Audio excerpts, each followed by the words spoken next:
చెప్తాను సార్ ఇది. నాకు తెలిసి మీరేం అడుగుతారు. ఏంటది ఇంతకి? పృథ్వీ అండ్ గౌతమ్ వీళ్ళిద్దరితో తప్పేవారు. ఫస్ట్ వాడు వీడని స్టార్ట్ చేసింది పృథ్వీ సార్.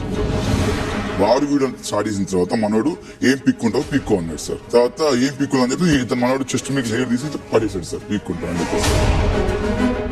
వైల్డ్ కార్డ్స్ నే మనం టార్గెట్ చేసి నామినేట్ చేద్దాం అని చెప్పేసి ఒక ప్యాక్ట్ కి వచ్చిండ్రు, ఒక మాట మాట్లాడుకున్నారు. అందులో గౌతమ్ తప్పే ఉంది.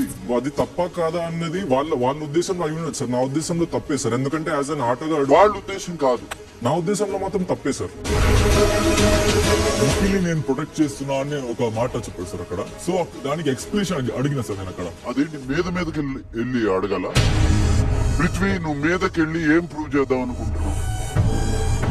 గౌతమ్ నువ్వు రోహిణికి సపోర్ట్ చేయడం గ్రూపిజమా కాదా? ప్రతిసారి ఒకళ్ళకి సపోర్ట్ చేయడం గ్రూపిజమా? ఎప్పుడో ఒకసారి సపోర్ట్ చేయడం గ్రూపిజమా? అంటే గ్రూపిజం తప్పని నీ ఉద్దేశమా? అక్కడ నామినేట్ చేసి కూడా ఎవరిని చెప్పలేదు సార్. అక్కడ నాకు తప్పు అనిపించింది సార్. ఒకడు వాడు అన్నాడు అంటే బొచ్చు కూడా పీకలేను అనేస్తావా? నాకు నువ్వు బొచ్చులో పీకలేరు, బొచ్చు కూడా పీకలేరు అనే మాట తప్పు అనిపించింది. 100% తప్పు. నేను మాట్లాడుతున్నప్పుడు shut up. I'm not one of your house mates to interfere. And Prithvi నువ్వు కూడా మధ్యలో ఇంటర్ఫియర్ అవుతా ఉంటావు. Don't interfere, let the others talk. అరే వాడు వీడు అని ఎందుకంటావు?